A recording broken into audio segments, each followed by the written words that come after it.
आज की मानवा काफी यूनिक होने वाली है क्योंकि इसका जो प्लॉट है वो बाकी मानवा से काफी हटके है।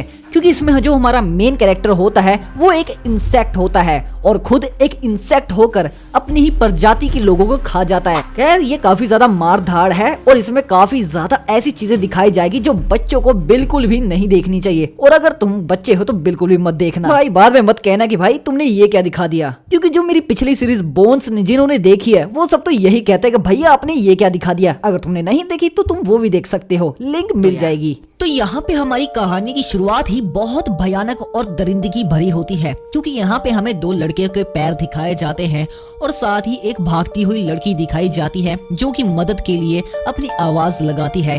और ये दोनों लड़के उस लड़की के पीछे पड़े होते हैं और ये जो सारा माहौल होता है वो एक स्ट्रीट के अंदर होता है, यानी कि एक गली के अंदर, जहाँ पर ये जो दोनों लड़के होते हैं इनकी नीयत बहुत ज्यादा खराब होती है। ये दोनों उस लड़की का गलत फायदा उठाना चाहते थे, पर थोड़ी ही वक्त में इनकी जो हंसी है वो गायब होने वाली होती है।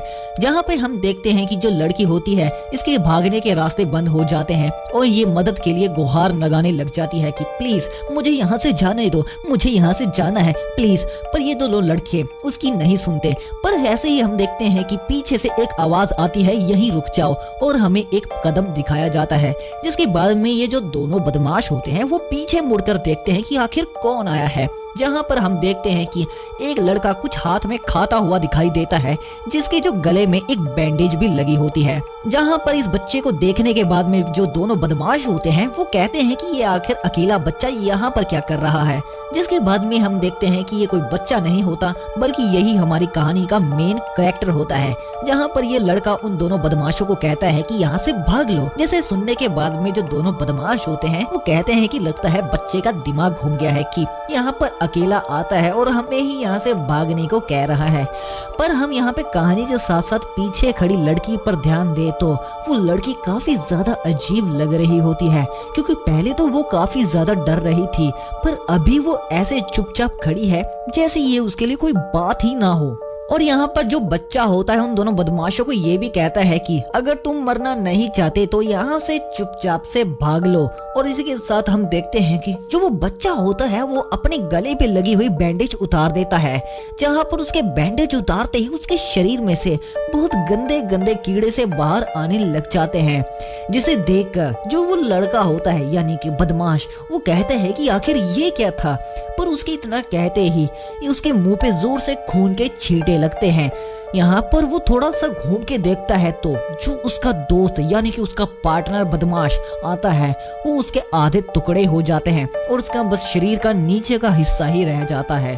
और जरा वो पीछे मुड़कर देखता है जहाँ पर पीछे से खाने की कुछ जोर जोर से चबाने की आवाजें आती हैं। और वो पीछे मुड़कर देखता है तो एक बहुत ही भयानक चेहरा होता है, एक कीड़े के जैसा, जो हमारा किड है यानी कि जो बच्चा यहाँ पर उन्हें बचाने आया था वो उसे कहती है कि तुम फिर से मेरा खाना में डिस्टर्ब करने आ गए, तुम्हें क्या मजा आता है क्या।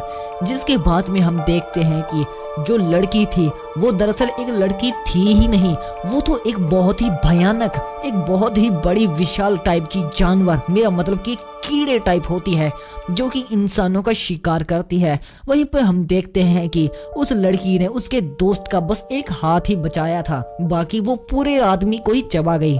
जिसे देखकर जो बदमाश होता है वो काफी जोर से चिल्लाने लग जाता है और वहां से भागने लग जाता है। वहां पे हम देखते हैं कि जो हमारा मेन हीरो होता है पहले तो उसके शरीर से बस एक दो कीड़े निकले थे, पर उसी के साथ हम देखते हैं कि उसका पूरा शरीर ही कीड़ों से भर जाता है, जो कि देखने में बहुत ही भद्दा लगता है क्योंकि उसके शरीर पर इतने ज्यादा कीड़े होते हैं कि उसके शरीर पर कीड़ों की एक पूरी लेयर बन जाती है। जिसके बाद में जो वो लड़की होती है हमारे किड यानी कि हमारे मेन कैरेक्टर को देखते हुए कहती है कि ब्लैक आंट। और इसी के साथ में जो किड होता है वो काफी भयानक सी लुक उस लड़की को देता है। जिसके बाद में रात गुजरती है और दिन का सवेरा चढ़ता है। जहां पर ये सारी घटना चल रही थी वहां पर अब इन्वेस्टिगेशन होने लग जाती है और यहाँ पे पूरी जगह को बंद कर लिया जाता है। वहीं पर हम देखते हैं कि रिसर्चर्स की टीम उस जगह को इन्वेस्टिगेट कर रही होती है, जिनके पीछे लिखा होता है बग रिपेयर यानी कि कीड़ों का मारने वाली टीम। ये की कोई स्पेशल टीम है जो कि हमें आगे जाकर बताई जाएगी, जहां पर ये जो साइंटिस्ट, मेरा मतलब जो रिसर्चर्स होते हैं, ये इन्वेस्टिगेशन करते हैं और इस जगह की हालत को देखते हुए कहते हैं कि यहाँ पे ऐसा लगता है कि कोई दो मॉन्स्टर्स यानी कि दो इंसेक्ट्स के बीच में बहुत तगड़ी फाइट हुई हो। और इस चीज को ये भी हमें पता लगा है कि यहाँ पर कोई भी हमें सबूत नहीं मिला। सबूत के नाम पर हमें एक आदमी की नीचे की कटी हुई बॉडी और उसका एक कटा हुआ हाथ मिला है और इसके अलावा खून ही खून मिला है। जिसके बाद में हम देखते हैं कि इन इन्वेस्टिगेटर्स का जो लीडर होता है वो इस चीज को सोच रहा होता है कि उस बंदा जो कि वहां से भाग निकला था, वो जो बदमाश था, उसने उस इन्वेस्टिगेटर को बताया था कि जब उस पे एक इंसेक्ट ने हमला किया था तब वहां पर एक बच्चा आया था, जिसके बाद में वो वहां से अपनी जान बचाकर भाग पाया था। ये चीज सोचते सोचते उसकी नजर है उस चीज पर जो हमारा किड था वो खा रहा था, जिसको जो एंट्स है जो उसे खा रही होती है। वहीं पर हम देखते हैं कि जो अपना लीडर होता है यानी जो रिसर्च टीम का लीडर होता है वो अपनी पॉकेट से एक बीड़ी निकालता है, जिसके बाद में वो कोई आम बीड़ी नहीं होती है। दरअसल जैसे ही वो उस बीड़ी को फूंकता है, जहाँ के जो मच्छर कीड़े मकोड़े होते हैं वो उस बीड़ी के धुएं से ही मर जाते हैं, जहाँ पर वो आगे की इन्वेस्टिगेट करना चालू कर देता है। अब यहाँ पर ये जो मॉन्स्टर्स है इनकी भी एक कहानी है, क्योंकि ये जो मॉन्स्टर्स है वो इंसेक्ट्स की तरह दिखाई देते थे। जब 2005 में सबसे पहले जो ये इंसेक्ट्स है धरती पर दिखाई दिए थे तब इनका आकार एक इंसान से भी ज्यादा बड़ा था। यहाँ पर इनसे पता ही नहीं चलता था कि ये मॉन्स्टर्स है कि ये इंसेक्ट्स है। और उससे भी खतरनाक बात ये थी कि ये सिर्फ इंसानों को मारते ही नहीं थे बल्कि उन्हें मार कर खा भी जाते थे, और वो भी बहुत मजे के साथ, क्योंकि ये उनका फूड चेन था। पर उससे भी एक बहुत खतरनाक बात ये है कि जो मॉन्स्टर्स है, मेरा मतलब जो इंसेक्ट्स है, वो हम इंसानों के बीच में ही हमारा ही भेष बनाकर छुप जाते थे, इसलिए हम उन्हें कहते हैं इंसेक्टर्स, यानी कि जो मॉन्स्टर्स भी हैं, जो इंसेक्ट भी हैं और जो इंसानों की तरह रह भी सकते हैं। हमें यहाँ पर हमारा कैरेक्टर दिखाया जाता है जो कि उस वक्त उस लड़की को मार डालता है और इसका नाम होता है मी सोंग। और हम देखते हैं कि जो जितनी भी हिस्ट्री होती है कि इंसेक्ट कैसे आए, कहाँ से आए, क्या कर सकते हैं, ये सारी हिस्ट्री एक आरा नाम की लड़की एक क्लासरूम में एक बुक के अंदर पढ़ रही होती है, जहाँ पर उस बुक में ये भी लिखा होता है कि ये सारी कहानियाँ नहीं हैं बल्कि ये सारी सच्चाई है कि इंसेक्ट्स होते हैं और वो हमें मार कर खा जाते हैं। और वहाँ पर ये भी लिखा था कि अगर आपको ऐसा कुछ दिखाई दे तो हमें जल्द से जल्द कांटेक्ट करें। और ये जो किताब पढ़ रही होती है वो कोई और नहीं बग रिपेयर ही होती है, जो कि हमने उस वक्त उस रिसर्चर की पीठ पर सेम निशान और नाम देखा था, क्योंकि ये एक स्पेशलाइज्ड रिसर्च और डिपार्टमेंट टीम है जो कि इन सब चीजों के ऊपर काम करता है। अब ये पढ़ने के बाद में जो उसका टीचर होता है वो आरा को नीचे बैठने के लिए कहता है और कहता है कि बच्चों, कल तुमने वो न्यूज तो देखी ही होगी जो कि एक सोसाइटी में एक इंसेक्ट का हमला हुआ, यानी कि वहाँ पर एक बंदा मारा गया और कुछ उसके हिस्से मिले। सबका कहना तो यही है कि ये एक इंसेक्ट का काम है, क्योंकि वहाँ पर काफी खतरनाक लड़ाई हुई थी। ये बात सुनकर हमें आरा की दोस्त सजिन वो भी दिखाई जाती है। आरा और सजिन बहुत अच्छी दोस्त हैं, जहाँ पर जो सजिन है उसने एक मार्क्स पाया होता है और वो आरा को कहती है कि आरा, ये कहीं वही तो जगह नहीं जहाँ पर तुम रहती हो। जहाँ पर ये सुनने के बाद में आरा होती है वो डरते हुए कहती है कि क्या आज तुम मेरे साथ मेरे घर पे जा सकती हो। यहीं पर हमें कुछ गधों की चीजें भी दिखाई जाती है, जहाँ पर एक गधा कहता है कि मुझे इस इंसेक्ट्स नाम की चीज पर बिल्कुल भी विश्वास नहीं है, पर जो दूसरा होता है वो उसकी बात से इतना सहमत नहीं होता। जहाँ पे हम देखते हैं कि जो हमारा मेन कैरेक्टर मी सोंग होता है वो तो बिल्कुल इंसानों की तरह एकदम मौज में होता है और अपना आराम से खाना खा रहा होता है। वहीं पे हम देखते हैं कि ये जो टीचर होता है वो कहता है कि क्या तुम सबने होमवर्क किया उस दिन का, और अगर जिसने नहीं किया उसे यहाँ पर कुछ सजा भी मिलेगी, क्योंकि ये जो होमवर्क था ये तुम्हारे ग्रेड्स में इंक्लूड होने वाला है। जहाँ पर जो उनका टीचर होता है वो कहता है कि आरा, मैं तुम्हें ये काम देता हूँ कि तुम ये सारा असाइनमेंट इन सबसे कलेक्ट कर लो। अब यहाँ पर मैं आपको पहले ही बता दूं कि इसके टीचर में एक बहुत बड़ा झोल है जो कि हमें कहानी में आगे पता लगेगा, तो बने रहो आगे की कहानी में। जिसके बाद में जो क्लास रिंग है वो बज जाती है और सबकी एक हाफ डे हो जाती है। जिसके बाद में जो क्लास के दो गधे होते हैं वो उन दोनों के पास में आ जाते हैं और कहते हैं कि अपना जो होमवर्क है वो टीचर को जमा मत करवाना, हम सब लोग एक साथ नीचे सजा देने जाएंगे। जहाँ पर दूसरा वाला कहता है कि तुम्हें लगता है कि किसी और ने भी होमवर्क किया होगा।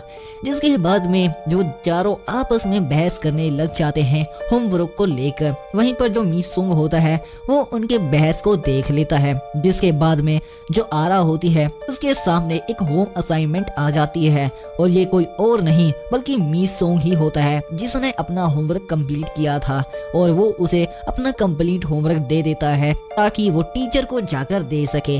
वहीं पर हम देखते हैं कि आरा की आंख में भी बहुत एक अच्छी चमक आ जाती है उस मी सुंग को देखने के बाद में।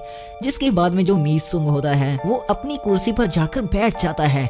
उसके बाद में हम देखते हैं कि उसकी नोटबुक पर एक चींटी आकर उसे कुछ खशर खशर करके बता रही होती है, जहाँ पर वो उसे कुछ इंफॉर्मेशन देती है और जो मी सुंग है उसे भी पता लग जाता है। पर उतनी ही देर में जैसे वो उसके पास हाथ बढ़ाता है तो हम देखते हैं कि एक जोरदार पैर आता है और उस चींटी को वहीं पर कुचल के रख देता है। जिसके बाद में जो मी सुंग होता है उसे बहुत ज्यादा गुस्सा आता है। अब यहाँ पर मी सुंग एकदम गुस्से वाले मूड में होता है, पर यहाँ पर जो गधा होता है उनकी ही क्लास का वो उसे आकर उल्ट पुल्ट बोलने लग जाता है कि तुमने अपना होमवर्क आखिर क्यों दिया। वहीं पर हम देखते हैं कि वो उसे बोल ही रहा होता है कि उसकी नजर उसी ही बैंडेज पे जाती है जो कि हम सबने स्टार्टिंग में ही देख ली थी मी सुंग की गर्दन के ऊपर। और वो उससे पूछता है कि आखिर ये बैंडेज तुम हमेशा अपनी गर्दन के ऊपर क्यों लगा के रखते हो। वहीं पर उसका दूसरा साथी भी आ जाता है और उसे कहता है कि ये पक्का एक हिकी है और पक्का इसकी एक गर्लफ्रेंड भी होगी। अब यहाँ पर जैसे आपको नहीं पता मुझे भी नहीं पता कि हिकी क्या होती है, तो वैसे ही आरा को भी नहीं पता और वो अपनी दोस्त सेजिन से पूछती है कि आखिर हिकी होती क्या है।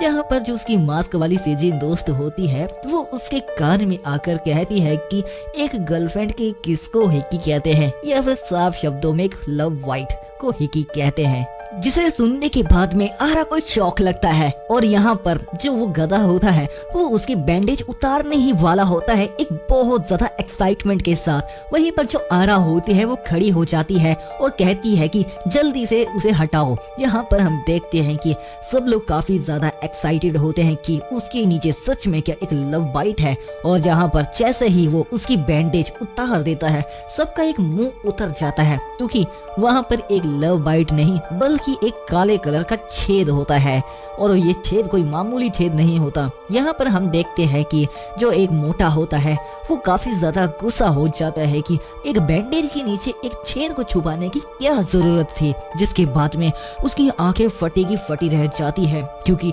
जैसे ही वो उसके पास जाकर देखता है तो उसके छेद में से वही एक सेम जैसी चींटी बाहर आती है और वो जाकर सीधे उसके शरीर में छुप जाती है। ये देखकर जो मोटा होता है काफी ज्यादा शॉक हो जाता है कि आखिर ये कैसे हो सकता है और वो पागलों की तरह चिल्लाने लग जाता है कि मैंने इसकी गर्दन में एक चींटी देखी जो कि उसकी गर्दन में से बाहर आ रही थी। और यहाँ पर जो उसके लोग होते हैं उसे पागल कहने लग जाते हैं।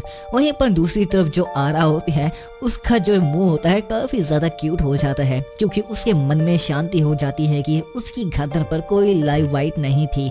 जहाँ पर जो उसकी दोस्त सेजिन होती है वो भी समझ जाती है और कहती है कि मुझे तुम्हारे शक्ल से पता लग गया है। जिसके बाद में जो आरा होती है वो कहती है कि हाँ मैं क्योंकि उसे पसंद करती हूँ क्योंकि वो स्पोर्ट्स में बहुत ज्यादा अच्छा है। जहाँ पर जो आरा है वो बिल्कुल भी कमजोर खिलाड़ी है और दूसरी तरफ वो काफी स्मार्ट भी है और खाता भी एकदम दबा के है जिससे उसकी जो हेल्थ है वो काफी अच्छी रहती है। तो उसके जैसे लड़के को आखिर कौन लड़की पसंद नहीं करेगी। और ये सारी चीजें वो मन में सोच सोच कर खुश हो रही होती है। जिसके बाद में जो उसकी सेजिन दोस्त होती है वो कहती है कि जो तुम्हारे हाथ में पेपर है तुम उसे खराब कर रही हो। जिसके बाद में सीन चेंज दिखाते हैं और हमें टीचर का क्लासरूम दिखाया जाता है जहां पर हम देखते हैं जो आरा होती है वो अपना सारा और सारी क्लास का होमवर्क ले जाकर उस अपने टीचर को चेक करवा रही होती है। जहां पर जो टीचर है वो काफी ज्यादा हॉरेबल लुक देता है और इससे हमें यहाँ पर जो शक है वो काफी ज्यादा बढ़ने लग जाता है। ऐसा क्यों वो आगे लगेगा पता। जिसके बाद में जो उनका टीचर होता है वो कहता है कि तुम और मीसुंग दोनों घर जा सकते हो स्कूल के बाद में, पर बाकी सबको कह देना कि उन्हें आज यहाँ की साफ सफाई करनी पड़ेगी, इसलिए आज वो सब यहाँ पर रुकेंगे। जिसके बाद में जो आरा होती है, जिसके बाद में उसके दिमाग में वो रात वाला हादसा चल रहा होता है जहाँ पर इंसेक्टर ने हमला किया होता है। जिसके बाद में वो कहती है कि शायद मुझे यहाँ पर रुककर सीजन की मदद करनी चाहिए, क्योंकि मुझे जाने में भी डर तो लग ही रहा है। पर वहीं पर उन्हें एक सेकंड कुछ याद आता है कि जो मीसुंग होता है वो भी उसके ही मोहल्ले में रहता है, तो वो सोचती है क्यों ना वो उसे ऑफर करे अपने साथ घर जाने को। और पता नहीं भगवान इतनी जल्दी कैसे सुन लेता है। सामने ही मीसुंग खड़ा होकर अपनी बैंडेज वापस खुद लगा रहा होता है, जहाँ पर मीसुंग उसकी तरफ देखता है और जो आरा होती है वो उसे आकर कहती है कि टीचर ने हम दोनों को घर जाने के लिए कह दिया है, पर दिक्कत ये है कि मैं उस इंसेक्टर के हमले से काफी ज्यादा घबराई हुई हूँ, तो क्या हम दोनों साथ में घर जा सकते हैं, क्योंकि हम दोनों एक ही मोहल्ले में रहते हैं। जिसके बाद में जो आरा होती है वो उसकी तरफ एक्साइटमेंट के साथ देखती है कि शायद वो हाँ कर दे, पर यहाँ पर जो मिसुंग होता है वो उसे सॉरी कह देता है और जाते जाते कहता है कि आज मेरे कुछ स्कूल्स के बाद में प्लान्स हैं। जिसके बाद में जो आरा होती है उसका रोने वाला मुंह हो जाता है।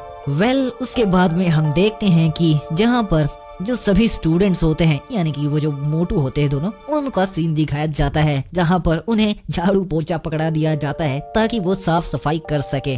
और इसी के साथ जो सेजिन होती है वो भी वहाँ पर साफ सफाई कर रही होती है और कहती है कि चलो इसे जल्दी से खत्म करते हैं और फटाफट से घर जाते हैं। जहाँ पर जो एक लड़का होता है इस कहता है कि इसका मतलब क्या हमें होमवर्क नहीं करना पड़ेगा। जिसके बाद में जो आरा होती है वो भी वहीं कोने में बैठी होती है और कहती है कि नहीं। यहाँ पर सीजन की नजर उस पर जाती है कि उसे तो सर ने घर जाने को कह दिया था, तो वो यहाँ पर साफ सफाई क्यों कर रही है। जहाँ पर हम देखते हैं कि यहाँ पे थोड़ा सा फनी सीन चलने लग जाता है।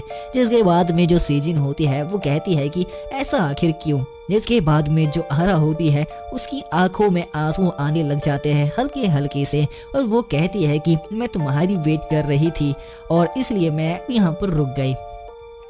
और जिसके बाद में वो ये भी बता देती है कि उसने उसे रिजेक्ट कर दिया था कि वो उसके साथ घर नहीं जाएगा। दूसरी तरफ जो सीजन होता है वो अपनी क्लास में बैठकर अपनी चींटी दोस्त के साथ खेल रहा होता है, जिसका राज अभी आगे जाकर खुलेगा कि उसके शरीर में से आखिर चींटी आई कहां से।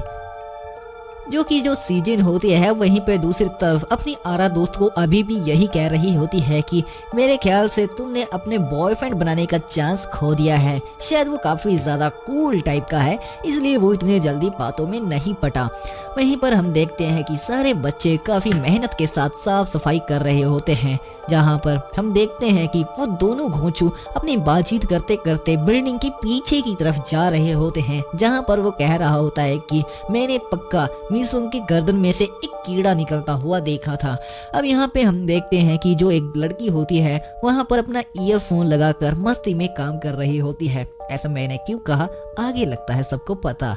जहाँ पर हम देखते हैं कि वो दोनों बात कर ही रहे होते हैं और कहते हैं कि मैंने कल एक कॉकरोच को बड़े ही मजे के साथ मारा और उसमें बहुत मजा भी आया। यहाँ पर दोनों काफी ज्यादा फन मूड में होते हैं, पर यहाँ पर जो दूसरा वाला दोस्त होता है उसकी आंखें फटी की फटी रह जाती है, क्योंकि उसने सामने एक बहुत ही भयानक इंसेक्टर देख लिया होता है जो कि होमवर्क के लिए कह रहा होता है। Literally homework.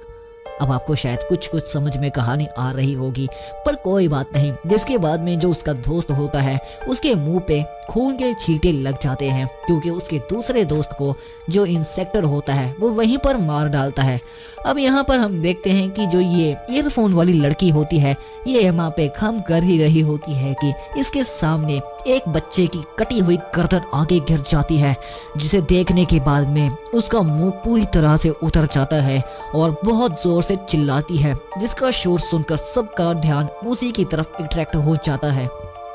और जो वहाँ पे जो लड़की होती है वहाँ से भागते हुए कहती है कि वहाँ पर एक इंसेक्टर है, मुझे कोई बचाओ, यहाँ से सब भागो। और ये सारी घटना देखकर हम देखते हैं कि वहाँ पर जो इंसेक्टर होता है अपने भारी कदमों से आगे आता है और फिर से चिल्लाता है होमवर्क। क्या है मतलब। जहाँ पर इसकी लुक काफ़ी ज़्यादा खतरनाक होती है और ये होमवर्क चिल्लाता हुआ उसके बगल में जो दो लड़का लड़की होते हैं उन्हें एक ही बार में उड़ा डालता है, जिसे देखने के बाद में जो बाकी के बच्चे होते हैं वो वहाँ से भागना शुरू कर देते हैं। हम देखते हैं कि जो आरा और सेजिन होती है वो भी दोनों काफ़ी घबरा जाती है और दोनों भागना शुरू कर देती है।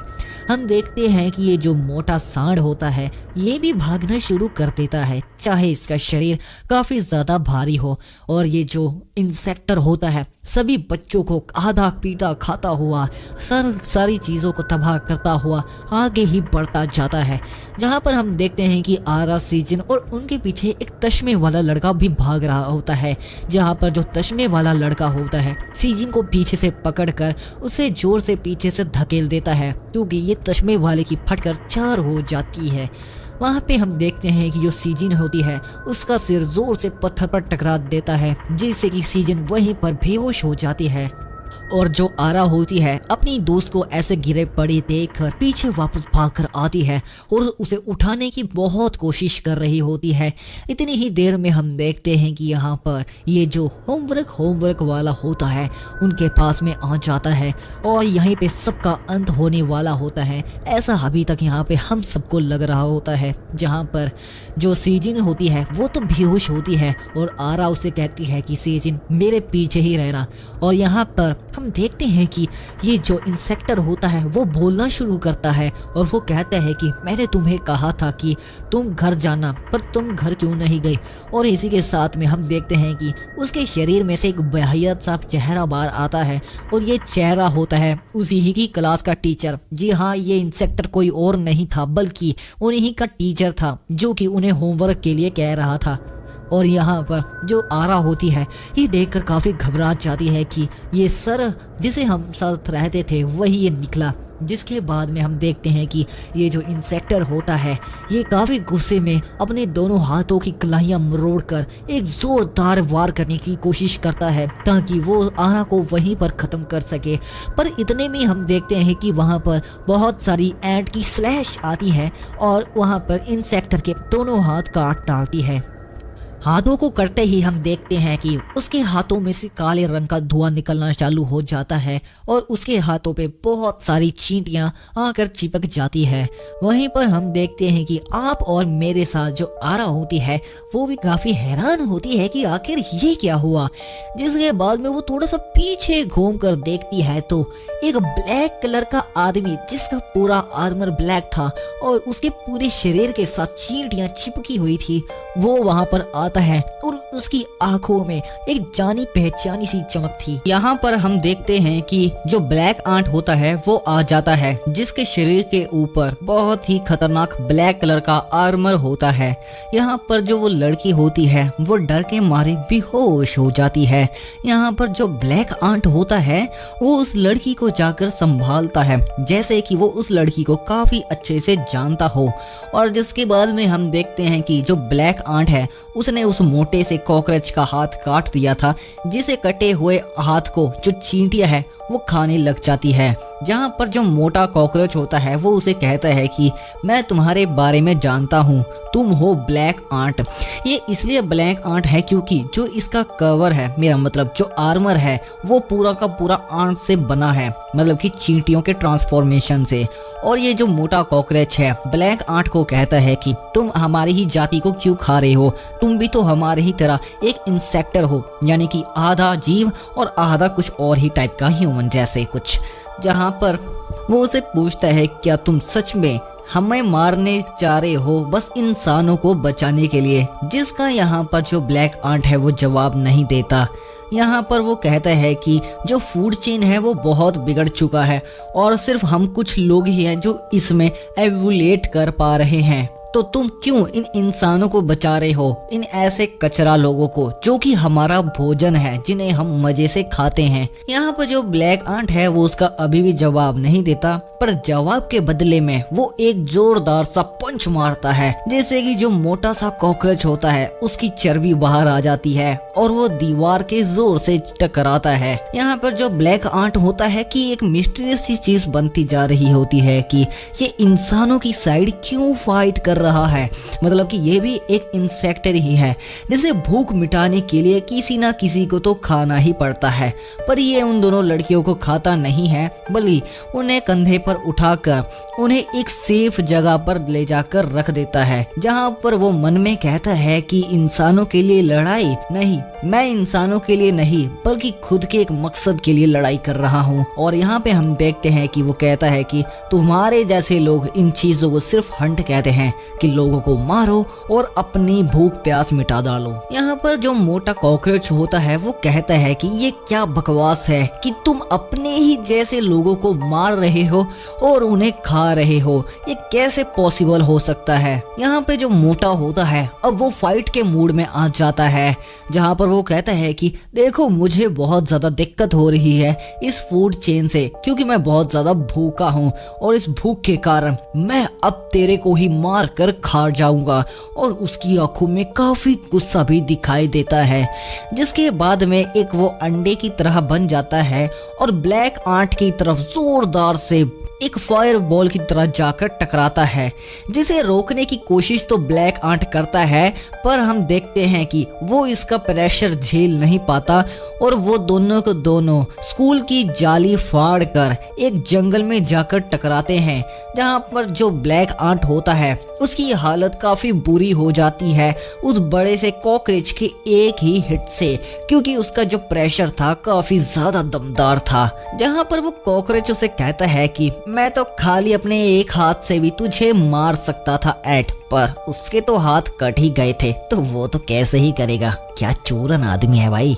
जिसके बाद में वो कहता है कि तू है तो एक इंसेक्टर पर एक चींटी ही तो है, जिसके बाद में वो उस चींटी को, मेरा मतलब कि जो अपना है इंसेक्टर है, उसे कुचलने के लिए एक चींटी की तरह जोरदार से एक प्रेशर बनाता है हवा में जाने के बाद में, और जहां पर वो एक जोरदार प्रेशर के साथ नीचे आता है, जिसे देखकर जो अपना इंसेक्टर है उसकी भी भाई फटकर चार हो जाती है कि भाई अब मेरा क्या होगा, और एक जोरदार प्रेशर के साथ बेचारे की चटनी बना दी गई। जहां पर हम देखते हैं कि ये एक बार नहीं, उस पे इतने ज्यादा बार बार होते हैं कि इस बार वो सच में हाथी के नीचे चींटी आने वाली बात हो जाती है। यहाँ पर जो मोटा होता है वो कहता है कि चींटियों की लाइफ बहुत ज्यादा लंबी होती है, क्यों ना मैं इसे थोड़ी सी छोटी कर दूं, जिसे देखकर जो अपना इंसेक्टर होता है घबरा जाता है। पर यहाँ पर हमें हल्की सी हलचल देखने को मिलती है, क्योंकि जो इसकी एंट्स होती है वो यहाँ पर मूवमेंट स्टार्ट कर देती है। यहाँ पर हम देखते हैं कि मोटा इस बार कुछ ज्यादा ही दमदार तरीके से नीचे आता है, जैसे कि वो इस बार इसका खेल खत्म कर ही देगा। यहाँ पर जो अपना ब्लैक आंट है वो कहता है कि अब ये तो आ रहा है, ये तो मेरा पापड़ बना डालेगा। जहाँ पर हम देखते हैं कि जोरदार प्रेशर नीचे धरती पर गिरता है और जो आसपास की चीजें होती है वो भी राख में बदल जाती है, इतना जोर का प्रेशर होता है उसके जमीन के टकराते ही। हम देखते हैं कि मोटा खुश हो रहा होता है कि अब मजा आ गया बेटे, तेरी तो चटनी बना डाली मैंने। पर हम देखते हैं कि ट्विस्ट तो यहाँ पे आना ही था, क्योंकि मेन कैरेक्टर की स्टोरी जो है, हम देखते हैं कि जो मेन कैरेक्टर मतलब जो आंट का हाथ है वो उसकी छाती के आर पार हुआ होता है, और जो मोटा कॉकरोच है वो समझ नहीं पाता कि ये किस तरह का हथियार है। यहाँ पर जो ब्लैक आंट है उसे जवाब में कहता है वो है ट्रांसफॉर्मेशन, इस हथियार का नाम ही यही उसने दिया है। खैर यहाँ पे हम देखते हैं कि अगर आपने ध्यान दिया हो, जो उसका एक पैर था उन पे पहले दोनों ही पैरों पे आर्मर था, पर उसके पहले एक पैर पे आर्मर आ गया था, और जैसे ही अब यहाँ पर हम देखते हैं कि उसका जो दूसरा पैर है वहां से भी जो एंट्स है यानी कि जो चींटियां हैं वो मूवमेंट स्टार्ट कर देती है। दरअसल होता ये है कि ये अपने आर्मर को अपने हिसाब से एडजस्ट कर सकता है, क्योंकि जो उसका आर्मर बना है वो बना तो चींटियों से ही है, जिसे वो खुद कंट्रोल कर सकता है। और इसी के साथ उसने अपने दूसरे हाथ को भी ट्रांसफॉर्म कर लिया होता है एक खूंखार दमदार पंजे में, जिसमें काफी दम है। यहाँ पर जो दूसरा पंजा होता है वह देखकर मोटा बहुत जोर से चिल्लाने लग जाता है, जैसे उसे अपनी मम्मी याद आ गई हो कि मम्मी मेरा तो खेल खत्म। हम देखते हैं कि इसी के साथ जो इंसेक्टर होता है जोरदार से पंच मारता है, जिससे कि जो कॉकरोच होता है इस बेचारे के तो फेफड़े के फाफड़े बन जाते हैं और वो चिल्लाने लग जाता है। पर यहाँ पे ट्विस्ट एक और आता है ये कि ये इसे जाने ही नहीं देता, मतलब कि उसे हवा में ही कैच कर लेता है उस मोटे कॉकरोच को। कैच करने के बाद में वो उसे जोर से चिल्लाता है कि आजा बेटे तेरी मम्मी को मैं बताता हूँ, और यहाँ पर जोरदार से नीचे कुंफू पांडा की तरह उसे उठाकर पटक देता है।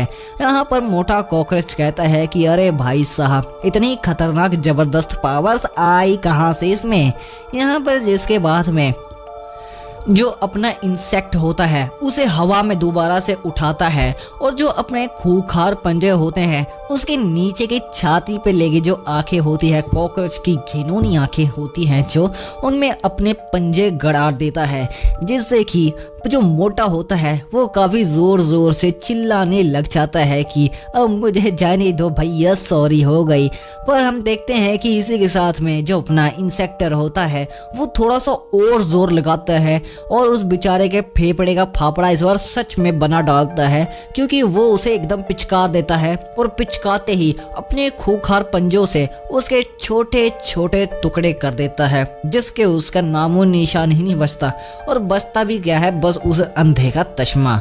हम देखते हैं कि यहाँ पर जो इंसेक्टर होता है वो यहाँ से अब जा रहा होता है, क्योंकि उसने अब अपना काम खत्म कर दिया होता है और वो अपनी चींटियों को ऑर्डर देता है कि जाओ अपनी भूख मिटा लो। और हम देखते हैं कि ये एक कोई कॉलेज का स्टूडेंट होता है, यानी कि उसी जगह पर जो स्टडी करता है। और हम देखते हैं कि इस घटना को पीछे खड़ा कोई पेड़ के पीछे देख रहा होता है और ये भी कोई इंसेक्ट की प्रजाति का ही होता है। आगे चलिए, अभी स्टोरी को रोकिए मत, क्योंकि हमें आगे जाकर पता लगेगा कि ये आखिर इंसेक्टर था कौन जिसने इस कॉकरोच की चटनी बना डाली।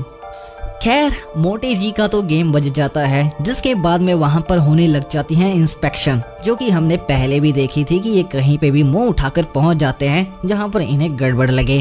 तो यहाँ पे फिर से वही घिसी पीटी सी रिसर्च होती है और हम देखते हैं कि फिर से वही आदम दादा के जमाने का आदमी आ जाता है। पर यहाँ पर उसके बगल में एक आदमी और खड़ा होता है, जिसके पीछे मुझे पता नहीं क्यों गोजो सातुरे वाले नानामी वाले खंजर दिखाई दे रहे होते हैं और पर्सनैलिटी भी कुछ उस टाइप से ही लगती है दोनों की, एक गोजो और उसका दूसरा भाई। कॉपी हो गई है तो। जहाँ पर वो नीचे बैठकर इस चीज को ध्यान से देख रहा होता है कि आखिर यहाँ पर हुआ क्या था, और वो कहता है कि ये देखकर तो बिल्कुल नहीं लगता कि ये कोई अटैक था, क्योंकि यहाँ पर ये देख के मुझे तो ये लग रहा है कि ये तो कोई साफ साफ दो जानवरों के बीच में लड़ाई हुई हो, जैसे कि दो इंसेक्ट्स के बीच में लड़ाई हो गई हो। पर यहाँ पे सवाल ये उठता है कि वो दोनों आपस में लड़े क्यों होंगे। अब यहाँ पर जो तश्मे वाला, मेरा मतलब जो बीड़ी पी रहा होता है, वो उसे जवाब में कहता है कि जब पिछली बार हमने इंस्पेक्ट किया था और एक आदमी बता रहा था कि उन्हें कोई बचाने के लिए लड़का आया था। यहाँ पे वो कहता है कि शायद ये वही हो सकता है इंसेक्टर जो यहाँ पर भी हो।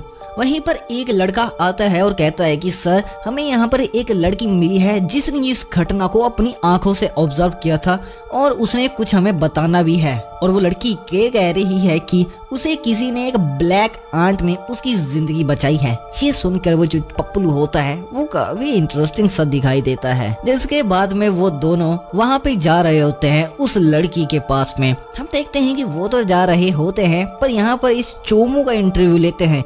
लिटरली मतलब कि जिसकी भाई साहब फट गई थी उस बड़े से कॉकरोच को देखकर, वो यहाँ पर सब मीडिया के सामने कूल बनता है कि मैंने यहाँ पर इन्फॉर्म किया, मैं इतना ज़्यादा बहादुर हूँ कि मैंने सब कुछ आंखों से देखा और मैंने हिम्मत करके इन्हें कॉल किया वगैरह वगैरह। और मीडिया भी बहुत अच्छे से इसका स्वागत कर रही होती है, जहाँ पर वो उन्हें खुशी से कहता है कि मैंने ये सब कुछ रिकॉर्ड भी किया था, वेट मैं आपको सबको दिखा देता हूँ। जहाँ पर वो अपना कैमरा खोलता है तो उसे सिर्फ ब्लैक स्क्रीन दिखती है। जहाँ पर जो लड़का होता है वो कहता है कि इसने कहता है कि ये फुटेज रिकॉर्ड की थी, क्या वर्थ इट है कि हम उससे के साथ डील करें। मतलब कि वो ऐसे चिल्ला चिल्ला के सबको स्कीमें बता रहा है। जहाँ पर जो वो चश्मे वाला होता है वो कहता है कि इग्नोर करो, क्योंकि ये थोड़ा अर्बन टाइप इलाका है तो यहाँ पर मीडिया का ज्यादा काम है, हम इसमें कुछ नहीं कर सकते।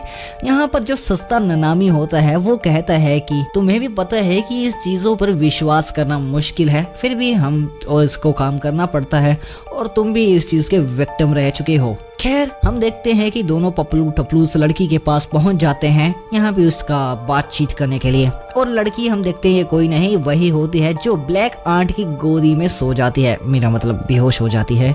जहाँ पर हम देखते हैं कि उसकी बीड़ी को देखकर वो मास्क लगा लेती है और कहती है कि आप सिगरेट सट्टा नहीं कर सकते। यहाँ पर वो अपनी सिगरेट को अपनी कुटिया में वापस डाल देता है और कहता है कि ये हार्मफुल नहीं है।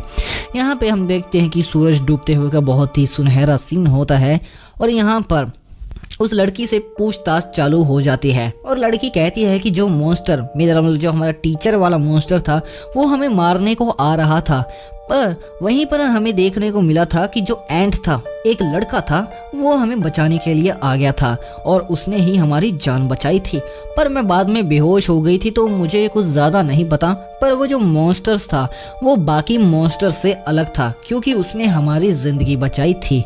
यहाँ पर जो चश्मे वाला होता है वो कहता है कि क्या वो आदमी था, तुमने उसे आदमी क्यों कहा। यहाँ पर जो लड़की होती है वो कहती है कि क्योंकि वो मुझे थोड़ा बहुत आदमियों की तरह दिखाई दे रहा था। अब यहाँ पे वो पूछते हैं कि क्या कोई स्टूडेंट था कि जो सफाई वगैरह है इसमें ध्यान नहीं दे रहा था या फिर कहीं और था। तो वो जो लड़की होती इतनी बेवकूफ़ होती है और वो कहती है कि हाँ एक लड़का तो था और शायद आपको भी थोड़ा थोड़ा अंदाज़ा लग रहा होगा कि आगे स्टोरी कैसे ट्विस्ट लेने वाली है।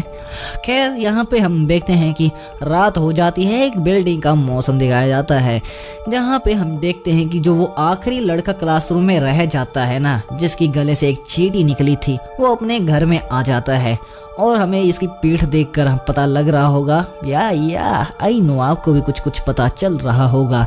जहाँ पर जो दादी अम्मा होती है वो आती है और कहती है कि आओ बेटा मैंने तुम्हारे लिए खाना लगाया है तो तुम जाकर खा सकते हो।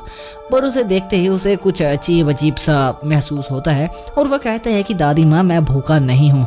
जिसे सुनते ही दादी का चेहरा उतर जाता है और कहती है कि क्या तुमने सच में वो फिर से किया। यहाँ पर वो उसका हाथ पकड़ती है और कहती है कि सच में जो खाना है वो तुम्हारे लिए इतना ज़रूरी है कि तुम ये कर सकते हो। खैर तुम अच्छे सही सलामत में हो, यही बड़ी बात है। जिसके बाद में जो दादी होती है काफ़ी ज़्यादा टेंशन में होती है, पर हल्की हल्की स्माइल भी उनके फेस पे दिखाई जाती है और कहती है कि जाओ अपने कमरे में जाओ और थोड़ा बहुत रिलैक्स हो जाओ। तो यहाँ पर जो लड़का होता है वो कहते हैं कि ठीक है मैं इसे सुबह खा लूँगा।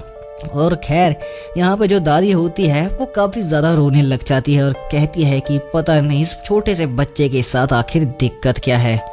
हम देखते हैं कि इसके बाद में सीन चेंज होता है और जो बिल्डिंग होती है उसके ऊपर जो चींटियाँ होती है का एक लाइन के सिरे चल रही होती है और ये एक खिड़की में जा रही होती है। हम देखते हैं कि उसी कमरे के अंदर जिसमें चींटियाँ जा रही होती है उसमें एक न्यूज़ चल रही होती है और उस न्यूज़ में वही जो अब का कॉकरोच की फाइट हुई थी उसके बारे में बता रहे होते हैं। पर किसी को भी ये नहीं पता होता कि आखिर वहां पर फाइट करने वाला था कौन, क्योंकि एक मारा गया था जिसकी उन्हें लाश मिल चुकी थी और दूसरे का कोई अता पता नहीं है। जहाँ पे न्यूज़ में कह रहे थे कि ये एक टीचर की घटना है जिसने अपने स्टूडेंट्स को इसलिए खा लिया क्योंकि उन्होंने होमवर्क नहीं किया। वैसे तुम में से यहाँ पे कौन कौन है जो अपना होमवर्क नहीं करता। अब यहाँ पे देखते हैं कि जो चींटियाँ होती है ना वो उस खिड़की से और कहीं नहीं बल्कि उसी ही लड़के के कमरे में जा रही होती है। और यहाँ पे घिनौनी चीज़ तो ये है कि ये चींटियाँ कहीं और नहीं बल्कि उसकी गर्दन में जा रही होती है।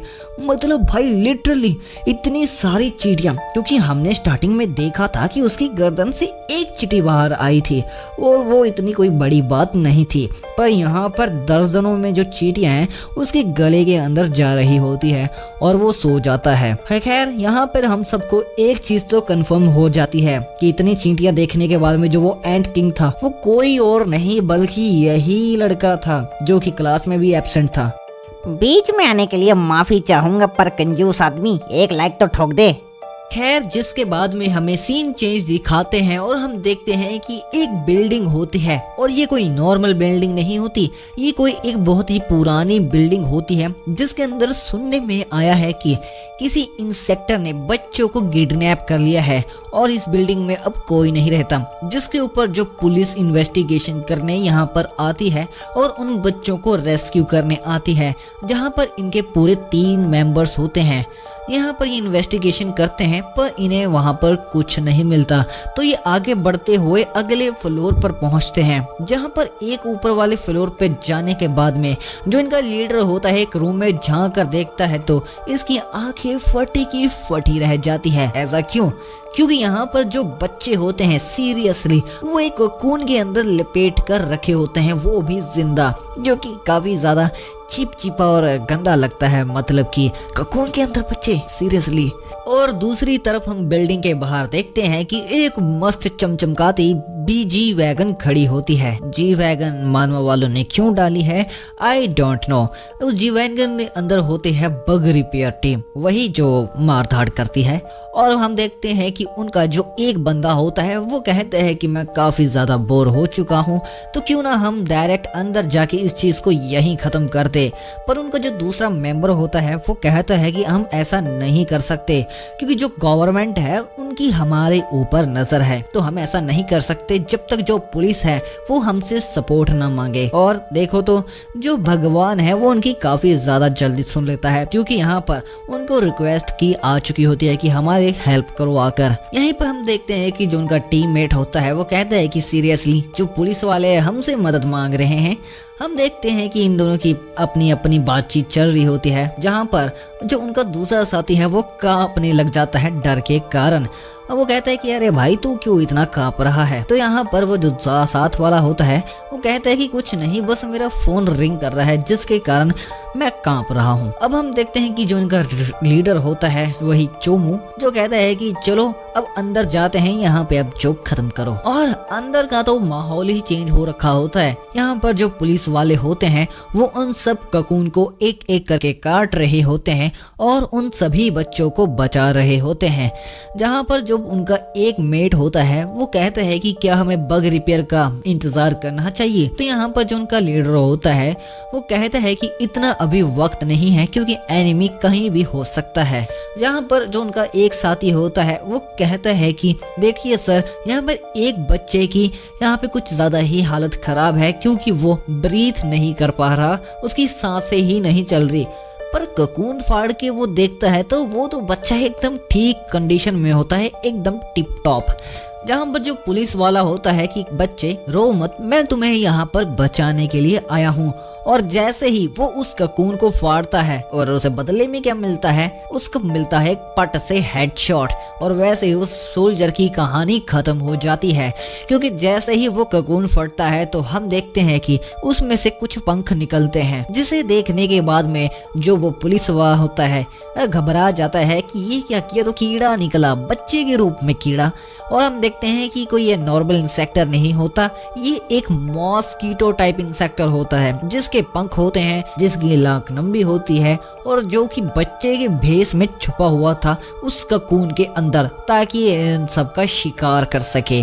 हम देखते हैं कि इसे देखकर एक पुलिस वाले की भाई पीली हो जाती है और वो उसके ऊपर बंदूक चलाना शुरू कर देता है। पर बेचारे का इतना ज्यादा फास्ट हमला होता है कि किसी को भी नहीं दिखता और उस सोल्जर की वहीं पर मौत हो जाती है।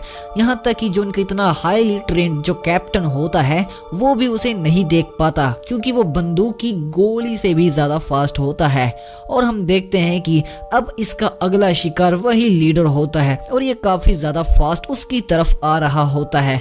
पर हम देखते हैं कि बाहर से एक गोली आती है जो कि पुलिस को बचा लेती है और जो मॉस्कीटो टाइप इंसेक्टर होता है उसकी जो नाक होती है वो टूट जाती है। हम देखते हैं कि ये जो गोली होती है इंस्पेक्टर के कान के बीच में से गुजरी होती है, जिसे देखकर उसका गला सूख जाता है। और जरा हम पीछे जूम करके देखें, थोड़ा और जूम, हाँ, हम देखते हैं कि यहाँ पर एक शार्प शूटर बैठा होता है जो कि दूर से ही उसकी बोलती बंद कर देता है, जहाँ पर वो कहता है कि मेरा शॉट मिस हो गया, नहीं तो इसकी तो मैं खोपड़ी ही उड़ा डालता। जहाँ पर इस चीज को देखकर जो मॉस्किटो होता है वो कहता है कि तुम आखिर कर क्या रहे हो, तुम्हें दिखता नहीं है कि तूने मेरी नाक तोड़ दी, और इस मनी का क्या जो मेरे पीछे इतना सारा पड़ा है। इसका मनी से मतलब है उन बच्चों को, क्योंकि बच्चा तो उनके लिए खजाना ही होता है। और जैसे ही मॉस्किटो उस इंस्पेक्टर की तरफ जोर से गुस्से के साथ बढ़ता है तो बीच में एक लठ आकर उसे रोक लेता है, और ये लठ एक पहलवान का होता है, उन्हीं बग रिपेयर टीम वालों का, जो इस इंस्पेक्टर होता है उसे बचा लेता है और कहता है कि अबे कीड़े, तुम मुझसे बात कर रहा है क्या। जहाँ पर वो उसके मुंह पे जोर सा लठ घुमाता है और कहता है कि बेटा मैं बग रिपेयर टीम से हूँ, समझा ना कीड़े मकोड़े। और इस कीड़े को उठाकर वो जोर से दीवार पर बजेड़ देता है, जहाँ पर जो उनका मुसलमान टाइप जो इंस्पेक्टर लीडर होता है वो अंदर आके कहता है कि इस बच्चे को फटाफट से बाहर ले जाओ। यहाँ पर जो इंस्पेक्टर होता है उसकी तो पैंट पहले ही गीली हो चुकी थी, तो वो तो अपना वहां से भाग लेता है। और ये जो मॉस्किटो होता है और कहता है कि तुम्हारी हिम्मत कैसे हुई और तुम मेरे मनी के साथ आखिर करना क्या चाह रहे हो। हम देखते हैं कि भाई साहब लड़ने की जगह सट्टा मारते हैं एक जोरदार हवा के साथ, और ये सुट्टा कोई नॉर्मल सुट्टा नहीं होता जो कि आपके घर दादाजी फूकते हैं, बल्कि ये इन इंसेक्ट्स के खिलाफ एक तरह से एंटीडोट होता है जो कि उनको बेहोश या फिर उनके अजीब सी हरकतों में मदद करता है। और ये मॉस्किटो भी समझ नहीं पाता आखिर ये था क्या। तो ये भाई साहब जी बताते हैं कि ये सट्टा नॉर्मल सट्टा नहीं बल्कि ये ड्रग वाला सट्टा था, जिससे कि बच्चों को तो कोई फर्क नहीं पड़ेगा पर तेरी पैंट जरूर गीली हो जाएगी। हम देखते हैं कि ये जो मॉस्किटो होता है अपनी नाक तोड़ लेता है खुद के हाथों से, और ब्लैक आंट के बारे में कुछ अपने ही भाषा में बोल रहा होता है। यहाँ पर उन्हें कुछ ज्यादा समझ में नहीं आता, बस उन्हें इतना ही समझ आता है कि मॉस्किटो ने कुछ ब्लैक आंट कहा। और बस उसके साथ हम देखते हैं कि यहाँ पर मॉस्किटो उन सब के ऊपर हमला कर देता है बहुत सारी नाकों के साथ, और वो कहता है कि मुझे तुम में से किसी की जरूरत नहीं है। और हम देखते हैं कि ये सुट्टाबाज आदमी खाली एक बीड़ को 1 सेकंड के अंदर पूरी चूस लेता है और उस सुट्टे से ही उन तीरों को रोक लेता है जो कि बुलेट की स्पीड से उसकी तरफ बढ़ रही थी। और दूसरे वाला तो भाई साहब लट्ठे के साथ ही लठबाजी कर रहा था, जहाँ पे हम देखते हैं कि वो तीर मारने के बाद में उस विंडो को तोड़कर वहां से भाग जाता है। और वो दोनों वहीं पर खड़े रहते हैं, जहाँ पर उनका मुसलमान लीडर उसे कहता है कि क्या कर रहे हो, उसे फटाफट से शूट करो। पर हम देखते हैं कि जो उस एंट ने मॉस्किटो वाले वार किए थे वो दरअसल उनके लिए नहीं थे, इस शार्प शूटर के लिए थे, इतनी ही दूर से, ताकि वो उसे भागने में रोक ना सके। और इसी के साथ जो शार्प शूटर है वो खुद ही शूट हो जाता है। हम देखते हैं कि ये दोनों कुछ नहीं कर पाते, जहां पर लठबाज अफसोस मनाता है कि मैं लड़ नहीं पाया उसके साथ। अब उस घटना को काफी ज्यादा दिन हो जाते हैं जब वो इंसेक्ट था उसने स्कूल के ऊपर हमला किया था। अब उसके काफी दिन बाद जो स्कूल होता है वो कई दिनों तक बंद रहता है, क्योंकि यहाँ पर जो इंसिडेंट है वो काफी ज्यादा खतरनाक हुआ था। यहाँ पर क्योंकि उसमें काफी ज्यादा बच्चे मारे भी गए थे और उनकी टेबल पे हर किसी ने फूल भी चढ़ाए थे उनकी आत्मा की शांति के लिए, क्योंकि उन्होंने बेफजूल में ही अपनी जान गंवा दी थी उस हादसे में। यहाँ पे हम देखते हैं कि ये सारी चर्चा जो कि एक बच्चा था जिसने ये सारी चीज देखी थी, वो बेफालतू का इंस्टाग्राम पर नेम और फेम कमा रहा था और काफी ज्यादा सर्टिफिकेट भी की। उसने ये सारी रिपोर्ट इंसेक्टर को जो पकड़ते हैं उन्हें दी थी और इस कारण से उसे काफी ज्यादा नेम फेम मिला था।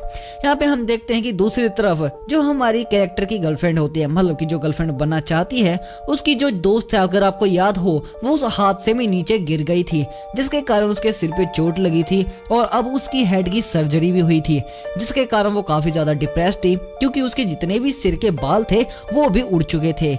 ये सारी चीजें हम देखते हैं कि ये लड़की बैठकर अपने मोबाइल फोन में देख रही होती है और कहती है कि मैं सारी चीजों से बहुत ज्यादा नफरत करती हूँ। वहीं पे 2 बच्चे उसके सामने खेल कूद रहे होते हैं। हम देखते हैं कि उनमें से एक तो उसका छोटा भाई होता है, दूसरे का हमें कुछ पता नहीं, शायद उसका दोस्त हो सकता है। हम देखते हैं कि जो उसकी बहन होती है वो उसे काफी ज्यादा डांटती है कि इतनी ज्यादा शैतानी वो ना करे, क्योंकि उसे काफी ज्यादा इससे परेशानी हो रही थी। अब अपनी बड़ी बहन के इतना बोलने पर वो काफी ज्यादा नाराज हो जाता है और कहता है कि मैं ये जाके चीजें अपनी मम्मी को बताऊंगा। यहाँ पे हम देखते हैं कि जो उसकी बहन होती है वह भी घबरा जाती है कि मम्मी को क्यों आखिर ये बताएगा। वहीं पे हम देखते हैं कि यहाँ पर वो बैठती है और कहती है कि अब मुझे इन बच्चों का ध्यान रखना पड़ रहा है क्योंकि मेरे स्कूल बंद हो चुके हैं कुछ वक्त के लिए। पीछे से हम देखते हैं कि जोर से आवाज आती है, तो उसकी बहन जब पीछे मुड़कर देखती है तो हम देखते हैं यहाँ पे मीसूंग आया होता है। हाँ, ये वही लड़का है जिसपे हमारी कैरेक्टर का क्रश है, मतलब कि इस लड़की का उस पे जिसपे क्रश है। हम देखते हैं कि यहाँ पे मीसूंग आइसक्रीम खा रहा होता है और हम देखते हैं कि थोड़ी देर बाद में ही ये सब लोग शेयर करके आइसक्रीम खा रहे होते हैं मजे में धूप में बैठकर। हम देखते हैं कि जो लड़की होती है वो काफी ज्यादा मीसूंग के वहां आने से खुश हो जाती है क्योंकि उसका बेसिकली क्रश है। हम देखते हैं कि यहाँ पर उसे उसको देखकर वो बात याद आती है कि जो इन्वेस्टिगेटर थे उसने मीसूंग के बारे में पूछा था। यहाँ पे हम देखते हैं कि इस चीज पे लेकर वो मीसूंग से पूछती है कि क्या उस दिन तुम्हारे साथ कुछ हुआ था, यानी कि कुछ अजीब घटित हुआ हो या फिर तुम्हें किसी ने जांच पड़ताल के लिए कुछ पूछा हो। तो मीसूंग उसे साफ साफ मना कर देता है और अपनी आइसक्रीम खाने पे ज्यादा फोकस करता है। हम देखते हैं कि उसका जो छोटा भाई होता है वो आइसक्रीम की स्टिक को लेकर खेल रहा होता है और हम देखते हैं कि जो उसका फुटबॉल होता है उसका दोस्त उसके साथ खेलने लग जाता है, जिसे देखकर वो भी उसके साथ खेलने के लिए आगे बढ़ता है। हम देखते हैं कि यहाँ पर मीसूंग होता है, उसे इतनी ज्यादा आइसक्रीम खाने के बाद भी बहुत जोर से भूख लगती है, जिसके कारण वो अपने दांतों के नीचे जो आइसक्रीम की स्टिक होती है उसे जोर से दबाता है, जिसे वो देखकर कहती है कि ये क्या, ये अभी तक भूखा है इतनी ज्यादा आइसक्रीम्स खाने के बाद में। हम देखते हैं उसके पेट में गुड़गुड़ की आवाज आने लग जाती है और यहाँ पर हम देखते हैं दूसरी तरफ जो बच्चे होते हैं वो खेलते खेलते उनका जो बॉल होता है वो एक घास फूस में चला जाता है, जहाँ पर वो दोनों उस घास फूस में जाते हैं उस बॉल को लेने के लिए। हम देखते हैं कि मीसूंग को यहाँ पे कुछ शक होता है और वो कहता है कि मैं खुद जाकर इस बॉल को लेकर आता हूँ। और हम देखते हैं कि जो उसकी क्रश होती है वो उसे वहाँ पर जाने से रोकती है, कहती है नहीं मैं खुद जाकर लेके आ सकती हूँ। पर मीसूंग फिर भी वहाँ पर जाता है अकेला उस खंडर जंगल जमीन पर। हम देखते हैं कि जैसे वो वहाँ पर जाता है ये छोटा सा बच्चा बड़े ही अजीब निगाहों से उसे देखता है और कहता है कि क्या तुम भी हमारी तरह हो। हम देखते हैं कि यहाँ पे जो उसका जो छोटा भाई है, मतलब कि जो लड़की का छोटा भाई होता है, वो कहता है कि मुझे मीसूंग ने वापस भेज दिया है और वो खुद उस फुटबॉल को लेने गया है। यहाँ पे हमें साफ साफ पता लगता है जो मीसूंग है उसे कुछ न कुछ यहाँ पे शक हो चुका था, जैसे कि इस बच्चे की अजीब सी हरकतें थी, जहाँ पे वो उसे फिर से पूछता है कि क्या तुम सच में हम में से एक नहीं हो, क्योंकि देखकर तो तुम्हें वही लगता है। और वो उसे कहता है कि ड्यूड मैंने फाइनल उस बच्चे को यहाँ पर लेके आया था ताकि मैं उसे मारकर खा सकूं, पर तुमने मेरा हंट को स्पॉइल कर दिया, मतलब कि मेरा शिकार छीन लिया। वैसे दिखने में तुम काफी ज्यादा पपलू लगते हो, तो मैं इस बार तुम्हें छोड़ता हूँ, अगली बार प्लीज मेरा कोई भी हंट स्पॉइल मत करना। हम देखते हैं कि इतना कहते ही जो मीसूंग होता है उसमें से फिर से वही खतरनाक चींटियां बाहर आने लग जाती है और इन चींटियों को बाहर आता देखकर जो बच्चा होता है काफी ज्यादा हैरान हो जाता है, क्योंकि उसे पता लग जाता है कि उसकी मौत उसके सामने खड़ी है। क्योंकि यहाँ पर जो मीसूंग होता है वो कहता है क्या बकवास है, मैं तुझे पपलू दिखता हूँ। इतना वो देखते ही कहता है कि फुटबॉल को फाड़ देता है, क्योंकि उसे पता लग जाता है कि ये कोई और नहीं बल्कि अपने ही प्रजाति को खाने वाला खतरनाक राक्षस है, जो कि उसे भी यहाँ पर शिकार बनाने आया है। पर वो उल्टा उसे ही कहता है कि हाँ मैं तुम्हें ही ढूंढ रहा था ब्लैंक आंट किंग, क्योंकि तुम्हें पता है अभी हर जगह तुम्हारे ही चर्चे हो रहे हैं, और वो इसलिए क्योंकि तुम अपने ही प्रजाति वाले लोगों को खा लेते हो। अब मुझे समझ नहीं आता कि तुम इंसानों को छोड़कर हमें क्यों खाते हो, पर तुमने laws of the insect apex उनके जो रूल्स है उनके खिलाफ गया है, इसलिए अब तुझे सजा तो जरूर मिलेगी। और जहाँ तक रही बात मुझे मारने की, वो तो तुम मार भी नहीं सकता मुझे। और इसी के साथ हम देखते हैं कि ये बच्चा और कोई नहीं बल्कि हर यहाँ पे हम देखते हैं कि वही इंसेक्ट होता है, यानी कि वही मच्छर जो कि उस बिल्डिंग में उन बच्चों को किडनैप कर रखा था और खुद यहाँ पर एक बच्चा बन के आया था ताकि ये किसी ना किसी बच्चे का शिकार कर सके। हम देखते हैं कि इसका वार इतना ज्यादा तेज होता है कि ये एक बार में ही अपने एक मेन कैरेक्टर का सर उड़ाने की कोशिश करता है, पर खैर उसका जो आर्मर होता है वो इतना भी कमजोर नहीं होता कि वो इतने से हल्के से हिट से ही मच्छर के उतर जाए। हम देखते हैं कि मच्छर काफी ज्यादा भिनभिनाने लग जाता है, जिसे देखकर ये काफी ज्यादा फास्ट होने लग जाता है है। हमारा कैरेक्टर भी इसे समझ नहीं पाता, ऐसा उसे लगता है, हमारे कैरेक्टर को नहीं। उल्टा तो हमारा कैरेक्टर मतलब मीसूंग एकदम चिल मूड में खड़ा होता है, जैसे कि उसे कुछ फर्क पड़ ही नहीं रहा हो। यहाँ पे उल्टा जो मच्छर होता है उसे लगता है कि काफी ज्यादा तेज है, और हम देखते हैं कि जो हमारा मीसूंग होता है इतनी ज्यादा रफ्तार वाले मच्छर को भी पकड़ के आराम से मसल देता है, जैसे कि वो असलियत का कोई मच्छर हो। हम देखते हैं कि थोड़ी देर में बाद में मीसूंग वहां से बाहर आ जाता है और उसकी हालत में थोड़ी बहुत मिट्टी वगैरह लगी होती है, यानी कि जैसे वो किसी के साथ दो हाथ करके आया हो। यहाँ पे हम देखते हैं कि उसके बाहर आते ही जो उसकी बहन होती है और वो बच्चा होता है काफी ज्यादा खुश हो जाते हैं, और वो उसे झूठ कह देता है कि हाँ वो जो तुम्हारा दोस्त था वो अपनी वॉल को वापस अपने घर ले जा चुका है। जिसके बाद में वो बच्चा कहता है कि मैंने तुम्हारा सारा कचरा उठा दिया है, तो क्या मैं तुम्हारी सारी आइसक्रीम से ले सकता हूँ। यहाँ पे उसकी बहन उसे डांटती है, पर हमारा मीसूंग हंसते हुए उसे सारी की सारी आइसक्रीम दे देता है। उसकी मुस्कुराहट देख के जो उसकी क्रश होती है वो भी कहती है कि क्या इस बंदे को मुस्कुराना भी आता है। जहाँ पर उस लड़की के पूछने पर वो उसे कहता है कि तुम इसे ले जा सकती हो क्योंकि मैं अब ज्यादा भूखा नहीं हूँ, मेरी भूख खत्म हो चुकी हो। हम देखते हैं कि इतना उसके कहते ही जो लड़की होती है वो काफी डाउट में आ जाती है, क्योंकि कुछ देर पहले ही उसे इतनी तेज भूख लग रही थी कि वो उस स्टिक को ही खाने वाला था, पर अभी उसे बिल्कुल भी भूख नहीं लगती। और इसका कारण कोई और नहीं, हमें जंगल के सीन में दिखाया जाता है जहाँ पर ये जो मच्छर था इसे चींटियां खा जाती है पूरी तरह से, इसके तो कुछ अंग ही बचे होते हैं। अब हम यहाँ पर देखते हैं कि फाइनली एक हफ्ते के बाद और इतना कुछ होने के बाद में जो स्कूल होते हैं वो फाइनली ओपन हो जाते हैं, जहाँ पे हमारा मेन कैरेक्टर यानी कि मीसूंग होता है वो भी वापस स्कूल में आ जाता है।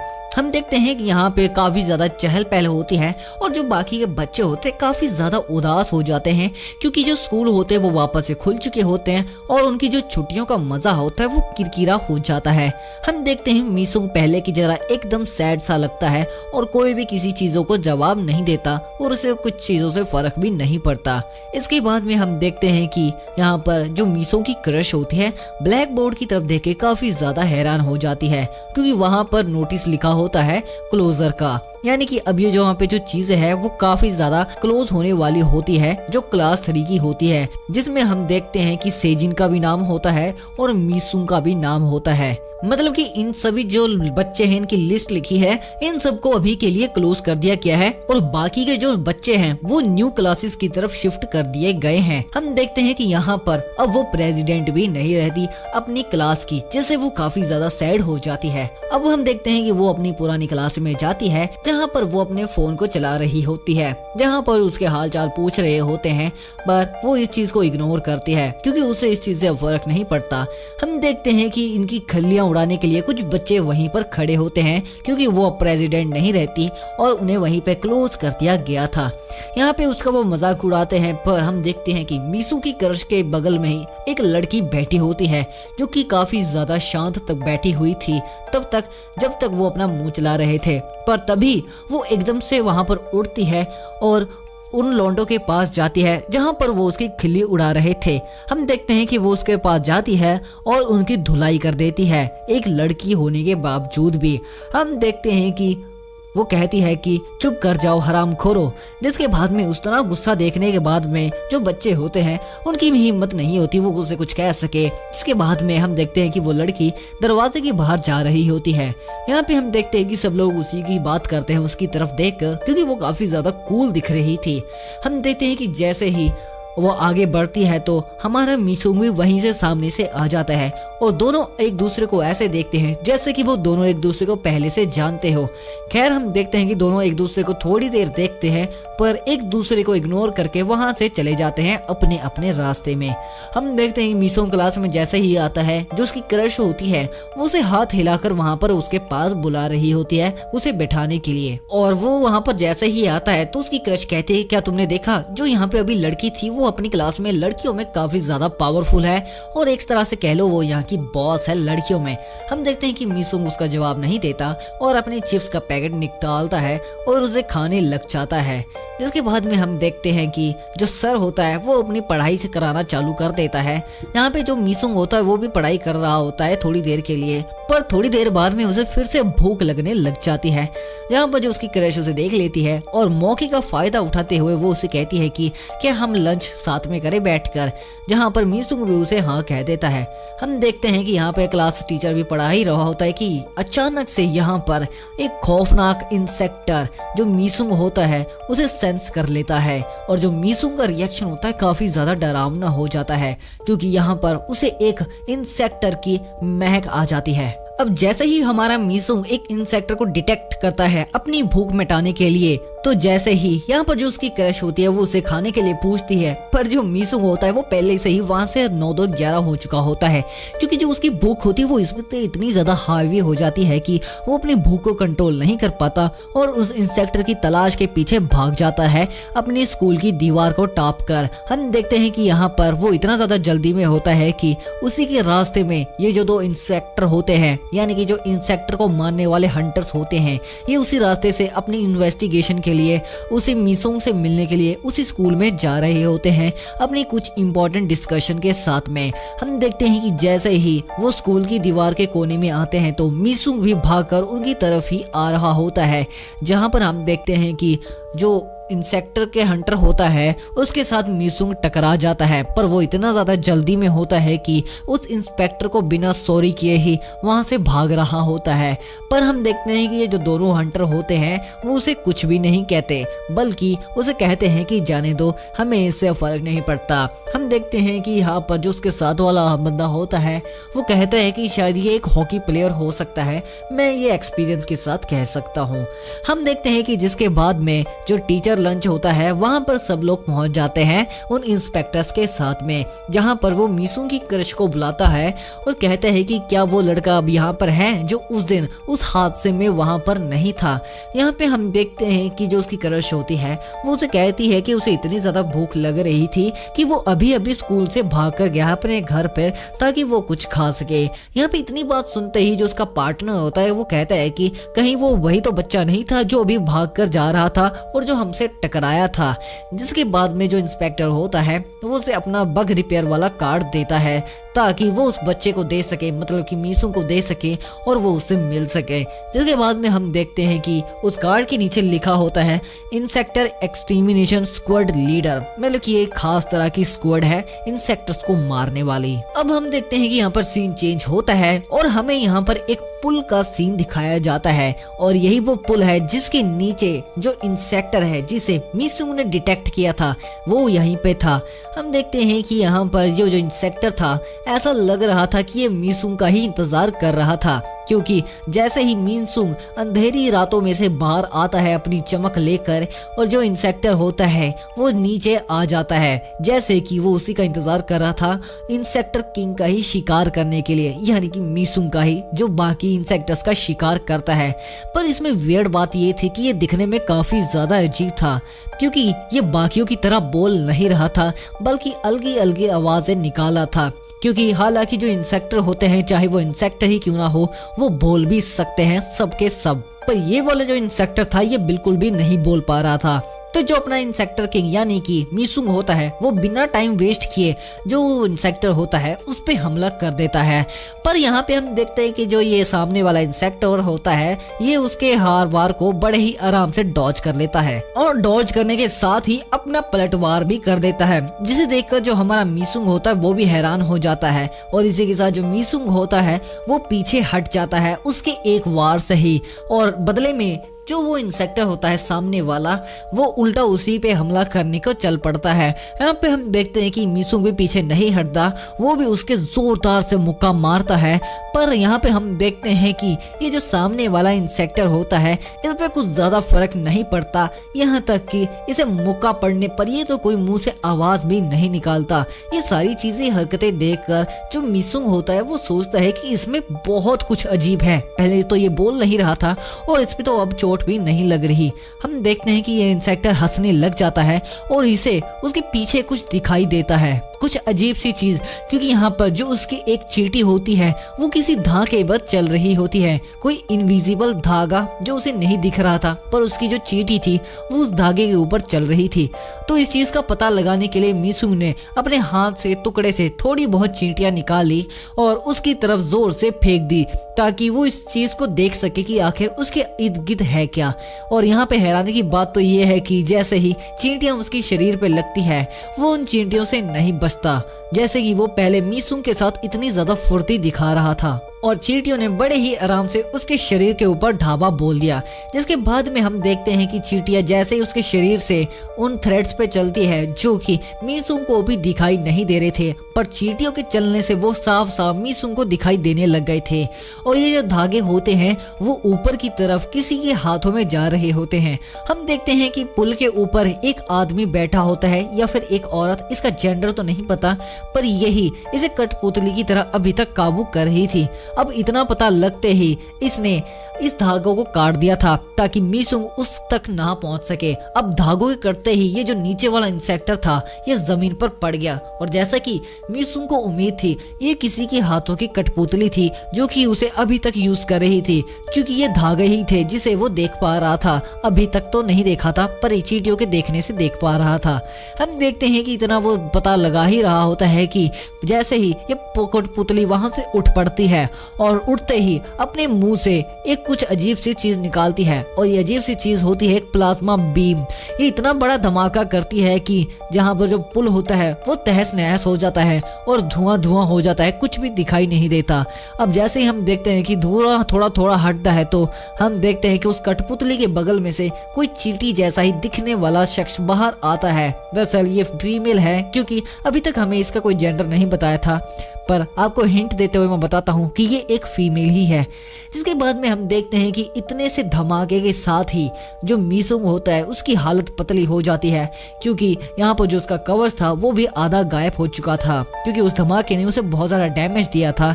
और हम देखते हैं कि मिसुंग बस उनकी तरफ देख सकता था, क्योंकि अब वो निहत्था हो चुका था। हम देखते हैं कि उसके सामने आती है एक चींटी किंग और उसकी कठपुतली, जो कि उसे कहती है तुम ही हो जो हम जैसों को खाता है। हो भैया, ये एपिसोड तो यहाँ पे खत्म होता है, और बाकी जो इसमें मार धाड़ दिखाई थी जैसा कि मैंने शुरुआत में बोला था ये बिल्कुल वैसा ही था। आपसे देखी नहीं गई होगी है ना कि अपनी ही प्रजाति के लोगों को कोई कैसे खा सकता है। खैर हमारा ये एपिसोड तो यहाँ पे खत्म होता है, और बाकी अगर इसका नेक्स्ट एपिसोड चाहिए तो कंप्लीट कीजिए सिर्फ 1000 लाइक्स, बस ज्यादा नहीं। 1 घंटे की वीडियो पे 1000 लाइक्स तो कर ही सकते हो मेरे भाई। इसके बाद हमें मिलेगा इसका नेक्स्ट एपिसोड, और हाँ इसके नेक्स्ट एपिसोड्स में कुछ चेंजेस आने वाले हैं, मतलब कि इसकी जो कहानी है वो थोड़ी सी ट्विस्ट प्लॉट लेगी। मैं उसका स्पॉइल बिल्कुल नहीं दूंगा, क्योंकि अगर मैंने कर दिया तो तुम क्या देखोगे भाई। तो चलिए मिलते हैं हमारी नेक्स्ट वीडियो में, तब तक के लिए बाय बाय। और हाँ हमारी जाके तुम बोन्स मानवा भी चेकआउट कर सकते हो। और हाँ भाई हमारा चैनल आजकल थोड़ा डाउन चल रहा है, तो थोड़ा शेयर वेयर कर दिया करो यार, हमें भी थोड़ा मजा आ जाएगा अगर लाइक्स आ जाए तो हमारी वीडियो पे। ठीक है, तब तक के लिए बाय बाय।